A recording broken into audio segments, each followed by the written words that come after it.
the discourse that I gave last week was primarily on trying to do almost the impossible, and that is to redefine our understanding of what this thing called life or spirit or infinite intelligence is, as opposed to, not opposed, but as compared to what we have been raised and what we've been conditioned to believe. And so what I'm working on for the balance of this month is just what I did last 2 weeks ago. I got a lot of comments, I got a couple of notes and some emails from people saying the clarity of our definition was very helpful, and people felt that it gave them a greater degree and a greater understanding of this thing called life, which is ultimately what spirit is, the principle of life. So I want to set you up for today by giving you a little what I call primer for the cosmic pump, because my talk today is based on the principle of greatness, and I called it always be poised for greatness. And I want to say that greatness has varying degrees. I've been inundated with articles that I've seen both in the New York Times, and yesterday flying back, the man sitting beside me had a big article from the London Times. The woman on my other side had an article from the Wall Street Journal, and of course the articles were all on the transition that Steve Jobs made on Wednesday. And of course I thought of people, I thought of him in line with what my topic is, that because I read his whole life story, so to speak, in a condensed form. He's having a book come out on October 21st or 22nd on his life, and the author said to him, "Why would you have me write this book for you?" And he said, "Because I want my children to know who I was." And then it went on to say, "And I want other people who are interested in my unfoldment with Apple and all the creations that he's participated in to have an idea of what I did, how I did it." And basically it came down to why that we all have the gift of genius. Now, I thought that was a wonderful legacy for him to leave. And especially since I happened to have chosen this title 2 weeks ago before he left us on Wednesday, and these things were written. So I thought to myself, what is it that gets in the way of you and I and others? Let's put it like this. What gets in the way of the average individual not having that spark of greatness or genius ignited so that they too can have a life worth living as opposed to a life of mere existence, to quote Thoreau. In other words, most mere mortals are living their lives out in quiet desperation. That's a quote from Thoreau. And why is that? Why is that? Well, in my not so humble opinion, I think it is because they're not set up to be great. So Ernest Holmes and Raymond Charles back in the 1930s, in the 20s, Barker started writing in the 30s, and in the 40s they came out with this book that I use a lot and I recommend everybody think about getting, called 365 Days of Richer Living. And the reason for it is because if you want to set up the possibility of greatness within yourself and within those close by, or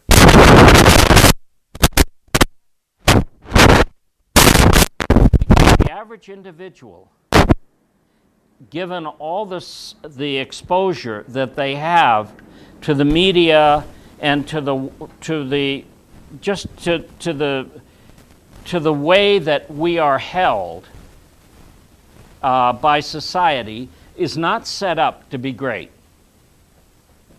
That is not just my humble opinion, but it is my opinion.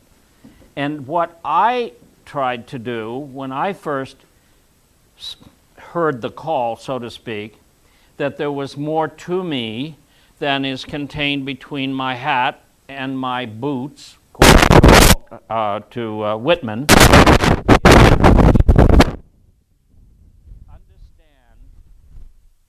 that there was more to what I am capable of doing. I'm just ignorant to what I'm capable of doing. So I need that gift of God, so to speak, or spirit, or infinite life, or whatever you want to call it, stirred up. I'm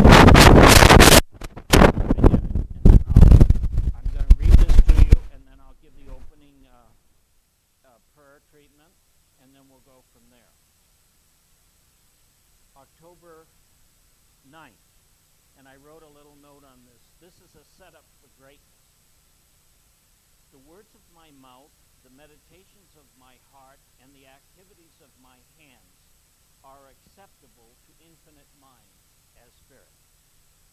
And then I go on, he goes on to say, the inner life of man is his most priceless possession.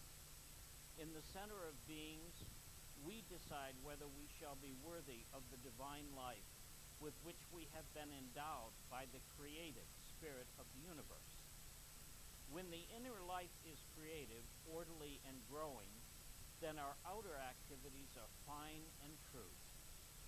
We know the law of mind, and to be the sincere and creative people we hope to be, we have to be truly consecrated within. We are equipped to speak a kindly word, to pray for others in the depths of our heart, and to do those things in the world which are constructive. The equipment we have, but the impulse must arise within us to use it rightly. God seeks through each of us to express all that mind is, all that love is. And then he closes with this beautiful statement of truth as a prayer. I believe that I was created by perfect intelligence to be its means of expressing thought and feeling. I therefore dedicate myself this day to the original purpose of my being. I cleanse my mind of all that is unworthy of a spiritual being. I dedicate and consecrate the words of my mouth, the meditations of my heart, and the activities of my hands to Almighty God. Nothing shall cause me to be unkind or unloving or mean. I believe that God indwells me as mine, and the eternal Spirit is now blessing the world by means of me. I know that all my inner capacities are now quickened for good. I am strong in my determination to speak the truth, love my fellow man, and act as a son or daughter of God.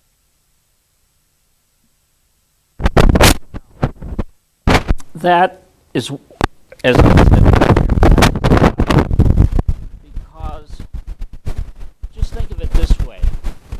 If you wake up in the morning and if you had watched the news the night before, or you read the papers, or you were on the internet, or you were maybe talking with some people, the likelihood is you'd hear a lot of negativity. I mean, there's just so much negativity around today, I don't know how you can avoid it and be in the world. But if we want to break out of this existence factor, and we want to start to live our life from the standpoint, as Emerson said, that we're all inlets to that which is divine, but we consciously have to choose to be outlets for it. That's our part. So how we choose, what we do to be outlets for it, is just what I just did. I gave you an impartation of infinite wisdom to stir up the gift of spirit within you so that you can experience the more than you thought you were. And if you don't experiment with this, you'll never realize how incredibly great in potential you already are. You may already be great. Let me not put that out there. Maybe you're an incredible, great inventor, whatever. But there's so much infinite potential within us that we never give outlet to, because our conditioned thinking is that we're simply mere mortals. That we weren't educated, or we weren't raised in a certain way, or that, we're the wrong color, or we're the wrong gender, or we're, I don't know, it goes on and on and on. Oh, we're too old. That's a biggie for me these days, because I'm youthing, if you haven't noticed. But, there's so many cop-outs that we have come up with so that we don't feel, well, like, for example, I could say, well, I'm not doing too well with my Sunday afternoons in the city because there's so many empty chairs. You see, if I buy into the appearance, then I'm finished. Now, 2 weeks ago, there weren't empty chairs, so to speak. If they were, I was blinded to them. We had a fabulous time here 2 weeks ago, and that's when I started conceiving this talk about greatness, about the fact that so many people said to me after the lecture, or as I mentioned, they sent me emails or made phone calls to me, that I had ignited a spark, like Browning said, that burns eternally. We can try to snuff it out, but we can't. It's always there. So today's lesson for me and for you is to allow ourselves to set aside what we thought we were and what our capacities might be, and let Spirit stir itself up within you and see what we can bring forth. So let's take a moment, if you're comfortable, and go within and allow that presence, that power, that infinite intelligence, that all-pervading wisdom, that immortal principle of life itself, that I call Spirit or God, whatever is comfortable for you, do its wondrous work as I open myself up consciously. And prayerfully, you open yourself up consciously so that we can, in fact, be inlets to all that is divine, and that we can have whatever it is that Spirit is giving forth unconditionally unto its creation, and specifically and particularly to you and to me and anyone that ever hears the very vibration of my voice. Because I know that every person here, including myself, is the beloved creation of an infinite presence that recognizes within itself and within its creation how great thou art. So I take, as Dr. Ernest Holmes used to say, these infinite moments of privilege to partake, to participate in this creative process in which whatever needs to be healed, restored, regenerated, perfected, beautified, made new, can take place in me and take place in you. Whatever needs to be let go of, whatever needs to be released, whatever forgiveness needs to be given, let this be our moment of sanctifying the truth by forgiving ourselves, by forgiving all others, so that there is no impediment, no obstruction to that divine inflow that wants to recognize us as the infinite self in personification as you and as myself. I know that there is that within me, as I know there is that within you, that is seeking this day a greater quality of livingness, a more abundant expression, a sense of love and intimacy and fulfillment that the Spirit yearns to give us. So I offer ourselves up so that whatever it is we require, that infinite intelligence as Spirit knows what it is we require. And this word, this individualized word of that Spirit, evokes a responsiveness within it that knows the self you are and I am. It only knows its own nature. And since we have now established that nature of the all-originating Spirit as being our nature, then the reciprocal action is done.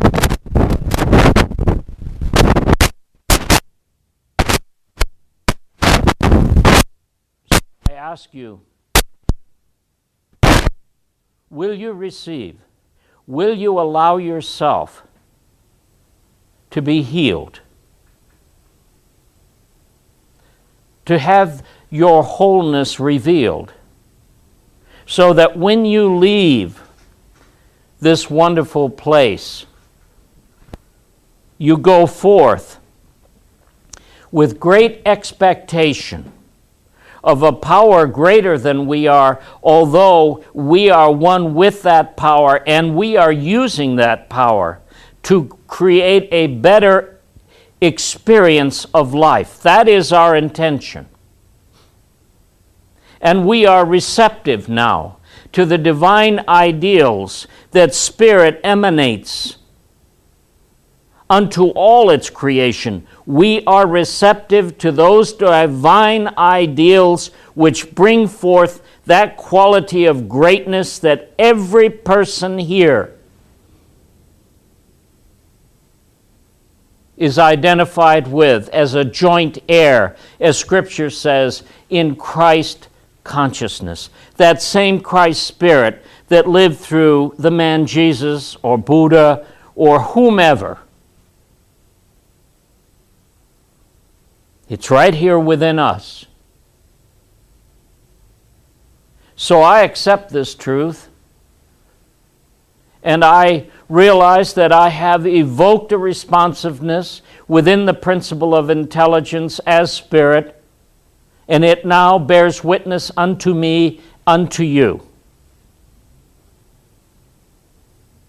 And in that realization,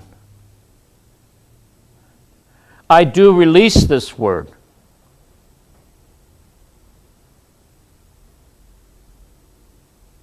Confident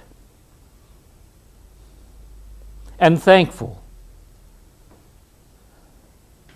that the work has been done. And so it is, and so it shall be. Together, amen. Okay.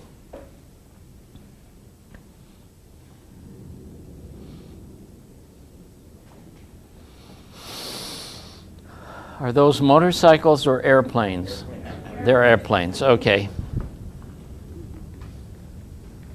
Hi, Linda. Hi, Nice to have you here. I know it's been a challenge. It's really something out there. Yes. Okay, well, today we have a special treat. A very close friend of mine and now a licensed minister of religious science, the Reverend Ross Foti, is at the piano, and he is going to entertain us with a little ditty that he probably wrote himself.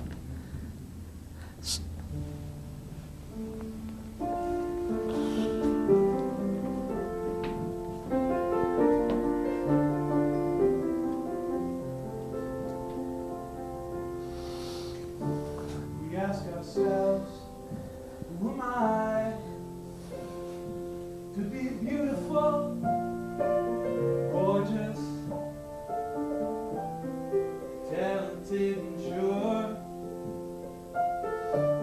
But you're a child of God. Why would you play small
Well,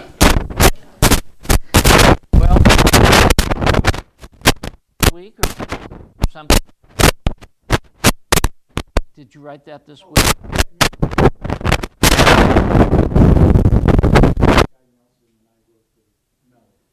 Wow, it's really lovely. Yeah. I closed my eyes and for a while I thought it was Elton John. Thank you so much. Yeah, well, it's really good. Yeah. As I mentioned, if Get the record labels here. Ross just was licensed as a minister of religious science, and I think we're going to hear great and good and wonderful things from you, Ross, wherever you go, wherever you go. Okay, so my topic today, as I said earlier, is always be poised for greatness. And how can we do that in the midst of living our lives as we do and having our conditioned beliefs, as we have all had, operating within a subjective consciousness that is denying our good. Now, I realize, especially today, because I am around more frequently than I've ever been, younger people who were born into this way of thinking and who have been raised in this way of thinking. My teacher, Raymond Charles Barker, who wrote that setup that I read, that particular one that I read to you today, he was born into unity. He was raised with unity principles. He met Ernest Holmes, and Ernest Holmes had something he wanted, which was basically his technique of spiritual, what he called spiritual mind treatment. So he came over to religious science. And I knew Raymond Charles Barker for 20 years. He was my dear friend and mentor and teacher. And the thing about him that always amazed me, is he thought he was the best. And that was the end of the discussion. And I, of course, was not raised in that kind of thinking. Most of you know I was raised in a traditional Catholic background of all the things that come up in traditional Catholic backgrounds. Am I saying this okay? Because I once introduced myself as a recovered Catholic, and I upset a couple of people, and they just didn't get over it as quickly as I thought they would. But anyhow, Raymond was the kind of person that believed that he should be great. He told me that when he first took his first church in Rochester, New York, he said, I will never, ever experience greatness in Rochester. That's like that line from, what was a chorus line? Committing suicide in Buffalo is redundant. So what does he do? He goes to see Ernest Holmes in Los Angeles, and he tells Ernest that he wants to open up a church in New York City, the center of the universe. And of course, Dr. Holmes, I call him Ernest now, he said, well, that's a big bite. I'm here in Los Angeles and I'm around all these throngs of budding actors, and so I feel like that's a great help to introducing a new way of thinking. How do you think you can become the great man that I think you are, Raymond, by going to New York? And Raymond said, Raymond told me these stories. He simply said, Ernest, I'm not becoming great, I am great. I was born great. I was raised great. I was told from my earliest conscious memories, how great thou art, Raymond Charles Barker. And he said, so if I go to New York and I'll start off in a hotel room, which is what he did, he said, it will be a great movement. And so I learned a lot from him in that regard, because it seemed to me that Raymond had an absolute intention, not like we now these days think of the word intention. You know, that's a very in vogue word now. What is your intention, et cetera, et cetera. He had an intention, not so much driven by his ego, because he already felt he was great. He didn't have to do something to prove that he was great, but he wanted to start a great work in the heart of New York City. So he went back to New York. He rented a ballroom in one of the hotels. I think it was the Barbizon Plaza. Does that ring a... Is that right? Okay, so he rented a room there, a ballroom, and of course the rest is just history. I mean, he went from there to Town Hall, which is where I first heard him and met him back in actually I heard him in the fall of 1967, but I didn't meet him until February of 1968. And I met him because he was going to give a course on prosperity, and at the time I could use a little prosperity. So I decided to go and see him, and I called before the class to see if I could get an appointment to see him privately before the class. And his administrative assistant, who is a very close friend of mine, I just visited him up in New Hampshire, said, "I'll get you in." So I went in to see this great man. Are any of you familiar with Manly Parma Hall, the Philosophical Society? Okay. Well, Manly Parma Hall was about 6 foot, almost 7 feet. He weighed about 400 pounds.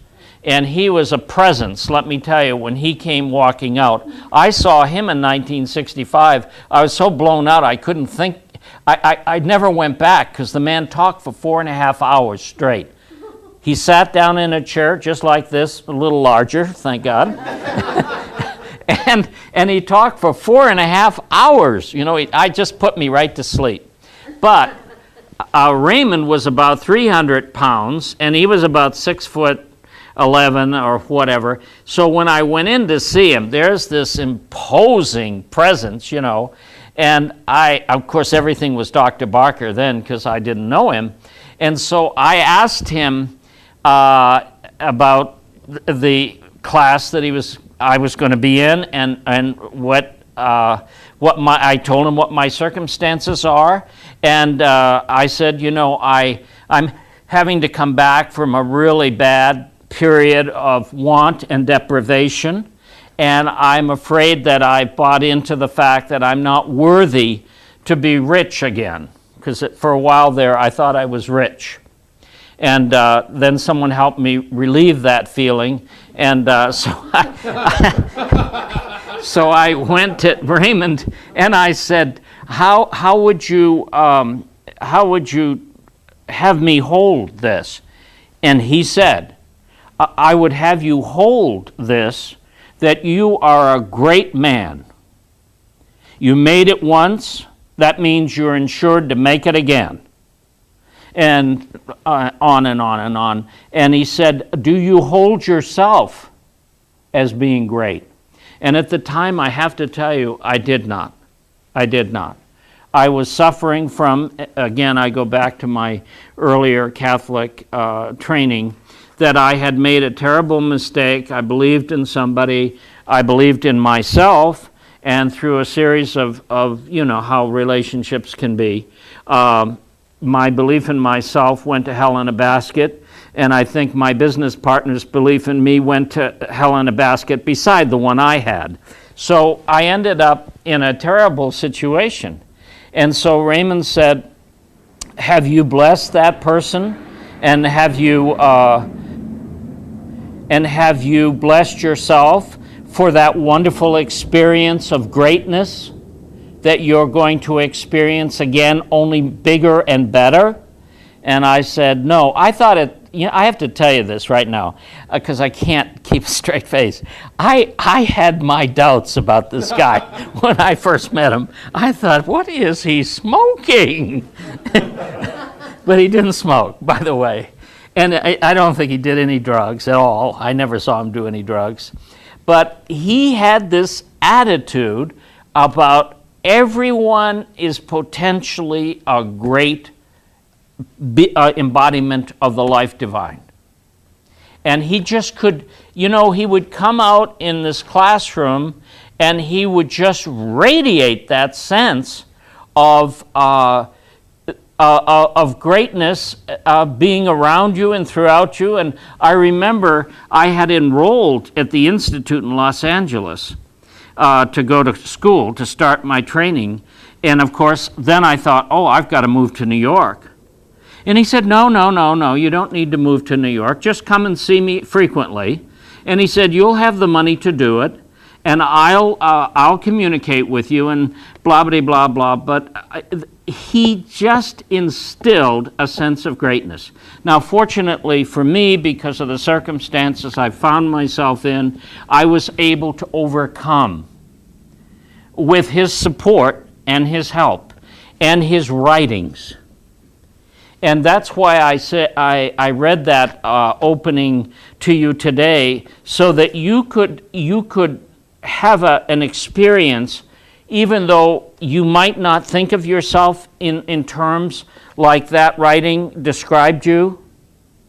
That's the very thing you need to do. Because every person here is great, if not, I almost said great in potential. But that's not, I don't want any delayed action here. We are great beings by simply being a concentration of that infinite life that is God, that is seeking our self-realization so that it can become particularized in this dimension of life on this earthly plane. Every person here. Now, that requires guts. I have to say that. You have to be willing to do this work. It's not hard, by the way. It's not hard. You'd be amazed when you read truth, just pure truth, that's all. Not volumes, not like Manly Palmer Hall's The Mystical Christ, or, some of the volumes of books that he wrote are that thick. Just a page, one page that takes you maybe 5 minutes. If you read truth and hear truth on a regular, reasonable basis, something great within you is going to move upon the waters of your soul. Now, when you hear things like this, are you like most people? Do you think, he can't be talking to me, or he couldn't be inferring that I could do that if he only, knew what I've been through or what I'm feeling or what I'm going through currently, then he wouldn't be able to say that. I want to tell you something. I've met so many people, thousands of people, who thought they were over the hill, that didn't think they had a comeback in them possible.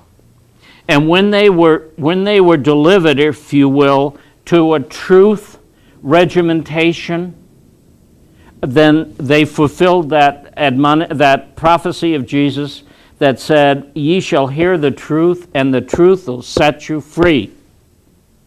Now, I'm going to give you some of the obstacles. I mentioned that I was with this administrative assistant of Raymond Charles Barker in New Hampshire. I went to visit him where Raymond's library is. And I don't know, are any of you familiar with this series that's on Showtime called Dexter? The guy that is the blood man? Well, I've never watched Dexter. And so when Richard, my friend Richard Collins, he's just so dedicated to watching the television shows, that when he gets the TV guide, he goes through and he underlines the ones he's going to see and the ones he's going to record while he's seeing another one and everything. But the one he really wanted me to share with him was Dexter. And I was in the library, trying to read some of Raymond's original writings and things like that. But he kept saying to me, I want you to come and see Dexter. You'll be fascinated.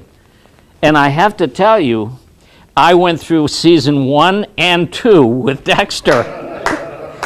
I thought to myself, what is it about watching a character developed in this series whose, I understand his motivation was to treat those people who were preying upon innocent people through his particular gift. I'm trying to be nice now. But I realized how seductive things in the world are to those of us who want to study truth. It's so seductive.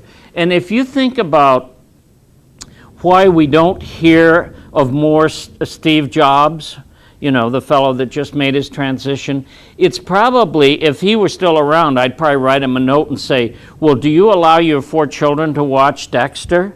Or do you watch all these kinds of things? I don't think that if Mozart were here today, or some of these great geniuses like Leonardo da Vinci or Teresa of Avila and all these incredible beings that we hold up as being examples of greatness, would be able to be the people that they were if they had all these possible ways of going unconscious, which is what happens. I mean, you basically go unconscious.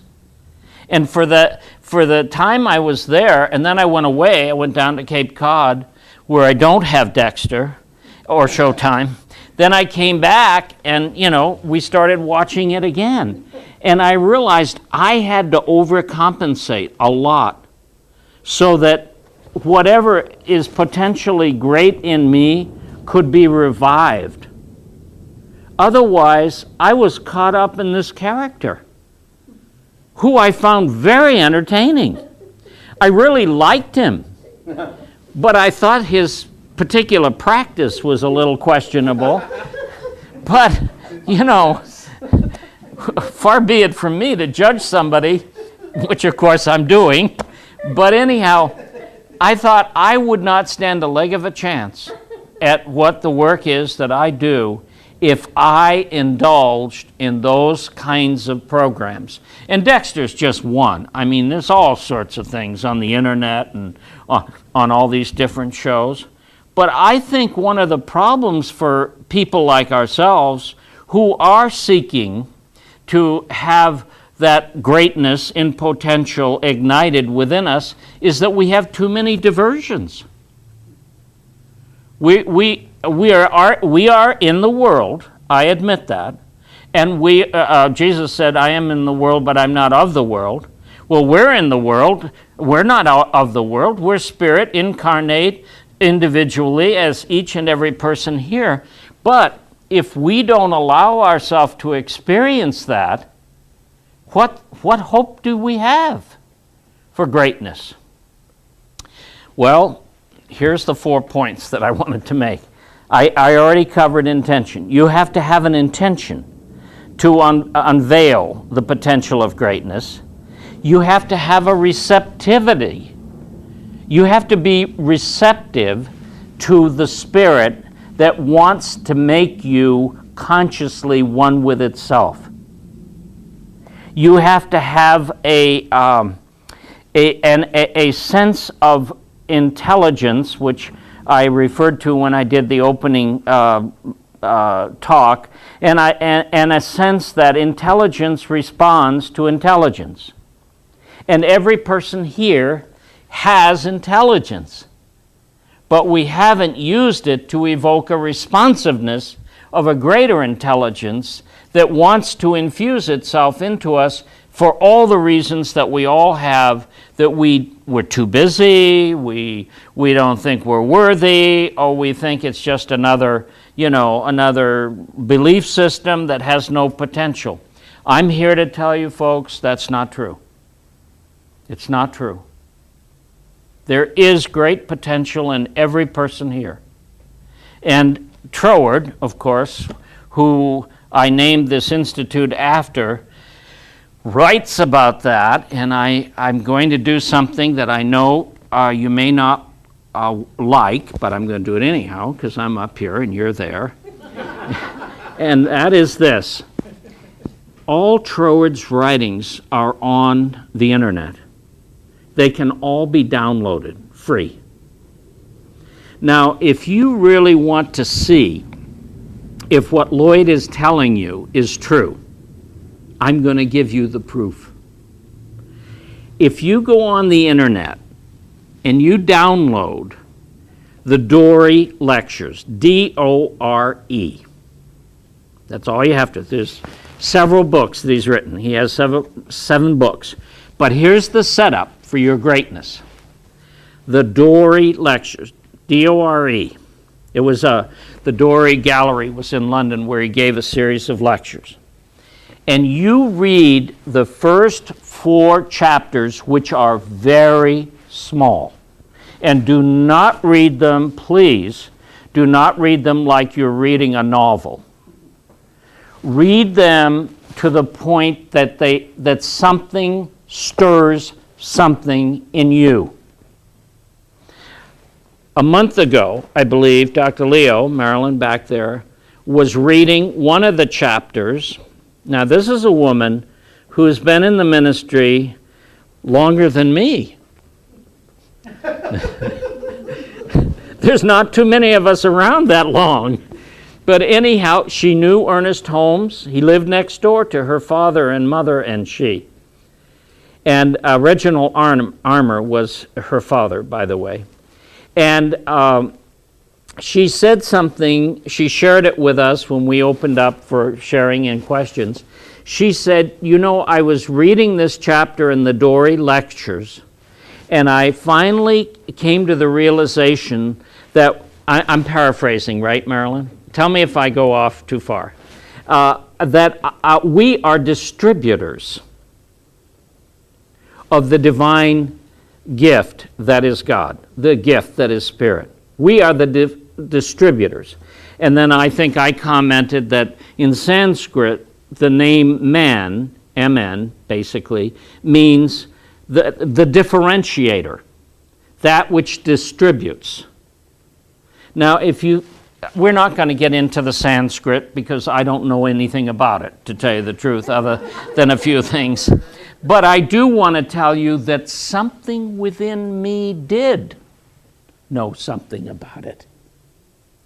And when I first read Troward back in 1974, that was my first exposure to reading Troward. And I read The Hidden Power, that's another one of his books. I had the sense there was greatness in me, and I could not explain how I got that sense. But something within me stirred. And when my teacher said, oh, this is good. When my teacher said, Lloyd, because I graduated in 1974 from ministerial school, the class has elected that you will give the commencement address at our graduation. And they want you to give it on Judge Thomas Troward. Well, I just started reading this guy whose sentences can run 3 and 4 pages. I said, there is no way that I can do that. I can't get up there and speak for a half hour. Look at me, right? I have nothing to say. That's right. And I said, this is another one of the great men in my life. Robert Scott was also my mentor and teacher and dear friend. And he said something I will never forget, and I don't want you to forget it either. Am I being recorded on iPad or iPod? Oh, good. We are being filmed, by the way, so look lovely. He said, Lloyd, the only purpose in reading a book, like this writing that I'm asking you to read now, is to make you conscious of what you know subconsciously. Our subconscious is the universal consciousness that we call God.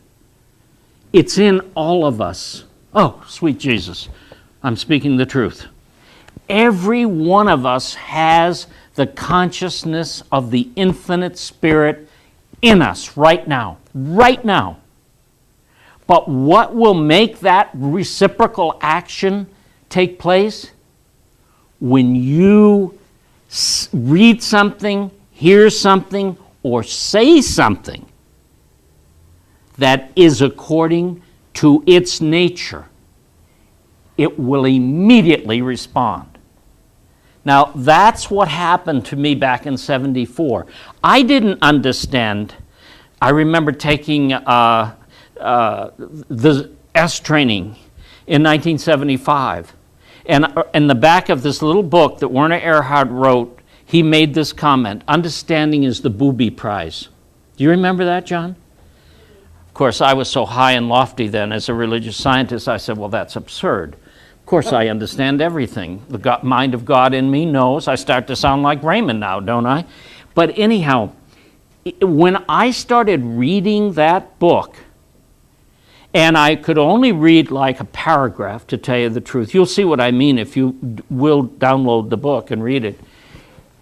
Something moved beyond Lloyd Tupper, the likes of which I'd never experienced in my entire life. And it pole vaulted me. It took me to a level of spiritual discernment that I have no idea, I had no idea then, I have a better idea now, of how I could be so illumined to know what I needed to do to live my life and to be fulfilled in my life and to make a difference in my life and the lives of those that I've been privileged to teach or to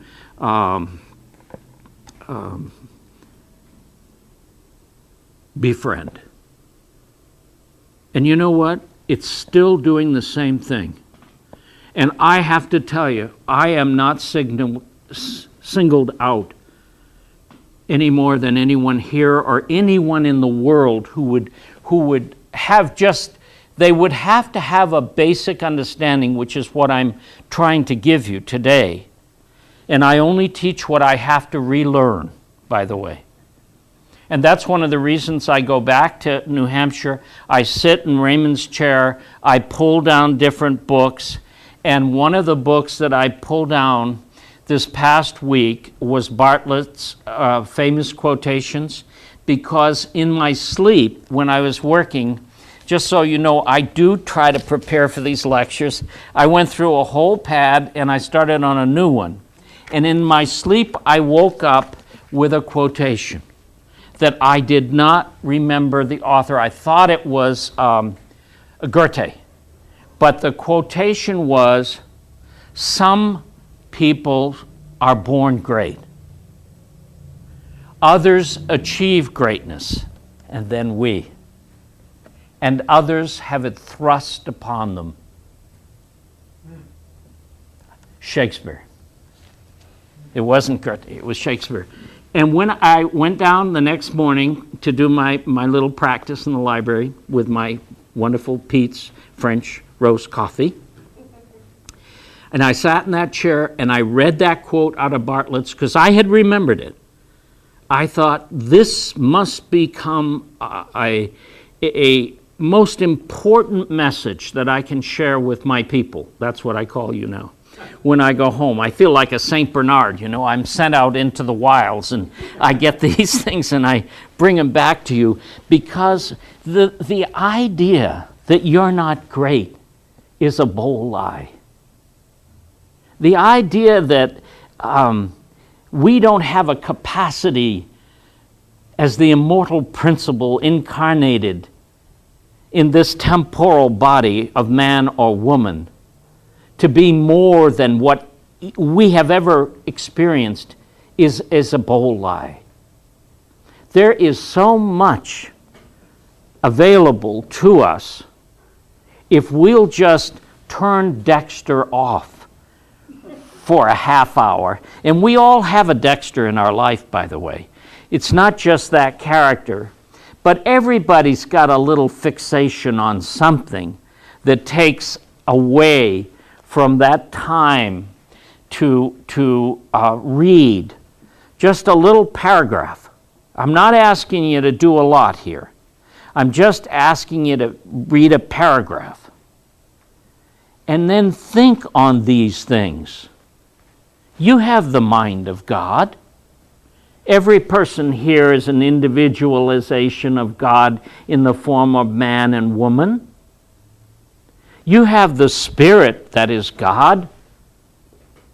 You have the intelligence that is God. What's holding your body together while you sit here and I stand here? You have that, but you see, we have used it to exist.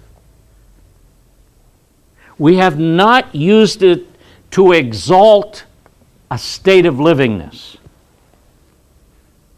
And most of us would say, I'm right with you, I don't know how to do that. Well, that's what that statement about understanding is the booby prize. Who the hell does know? You know, I don't know how Steve Jobs did what he did. I question whether he even knew how he did what he did, but he did it.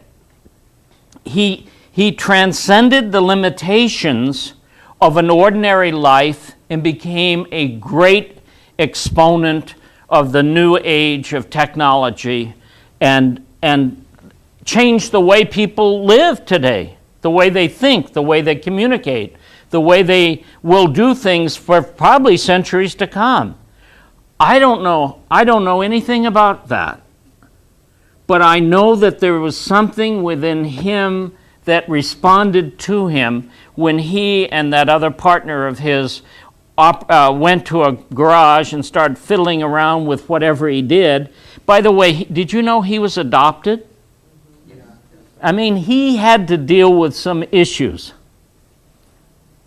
But he picks up the phone when he's just a kid, and he calls Mr. Packard, Hewlett Packard, who lived down the road from where he lived with his family, and asked him about something that he had heard about the personal computer that Hewlett Packard was delivering. And Mr. Packard said, told him what he was trying to figure out. He told him what it was, and then he said, well, why don't you come by the office this week and sit down and talk with me? Because something within Packard recognized something within Steve Jobs in potential, and he knew it was greatness in the making. Now, Judge Troward could be like Packard for Steve Jobs. If you read something that Troward wrote about the life of the Spirit, or entering into the life of the Spirit, and you sit here like this, and I stand here like this Sunday afternoon with Fleet Week and think, how in the name of God would I ever understand how to enter the life of the Spirit? That can be the final curtain coming down and saying, no more. But if you will allow someone else, like Troward or Packard for Steve Jobs, to give you a stimulation, if you will, on the premise that within you right now, resting, if you will, waiting, if you will, is an intelligence that if you will prime it, if you will give it something that is absolute, flawlessly the truth of its existence, it will respond to you. And you will not probably be able to explain it. And you shouldn't. You shouldn't try to explain to other people what you're just learning for yourself. Prove it. Prove it. So, always be poised for greatness, but no longer be poised for greatness in potential. Read the Dory lectures, the first 4 chapters. He says on the 4th chapter, I have laid the groundwork in the preceding 3 chapters. Now we're going to get into the real work. He talks about the life of the Spirit, he talks about the individual, and then he talks about how those 2 things interact. And if you will do that, just if you will read one of those chapters between now and our next lecture, I guarantee you, you will not be the same person that's sitting here today. And when you, and I know I've got to finish here, when you read those words and you think, I don't understand what in the world this man is talking about, just remember what I said. Understanding is the booby prize. That's what keeps us from becoming great. We try to figure everything out. We don't consciously have a capacity to figure things out like that, but we do have the capacity within us that does know what those things are. And that's the key. So get to know that deep-seated, infinite presence in you, and let yourself experience it, just as you are today. Just how you look, how much you weigh, how much money you have or don't have, where you are in your career, whether or not you have an intimate, fulfilling, that's as far as you go, Lloyd, relationship, whatever. Just let yourself be that perfect embodiment of the life divine that is going to push out the boundaries of ordinary existence and enter the experience of exalted livingness. So that you too, when you reach that point, when this body is no longer a fit instrument, as the great teacher said, no one takes this body from me. I put it down and I pick it up. When you reach that point, you don't have to go through an arduous death and be plugged into every kind of instrument to keep you going. You simply do like the old timers when we started New Thought in America. You simply pick the date, pick the hour, and pick the moment, invite everyone over, have a party, and say goodbye. And be on your way in that ever-expanding, immortal expression of life, the life divine, the life that is yours and the life that is mine.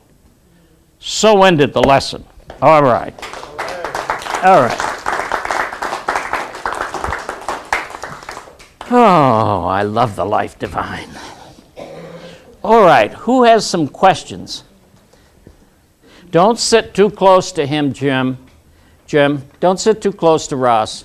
He'll have you doing all sorts of songs and things. Anybody have any questions? Marilyn. Not a question, but a person that is very fulfilled, that divine nature was Walter Russell. Well, oh yeah, he wrote wonderful books. He was an Episcopalian priest, wasn't he? Yeah.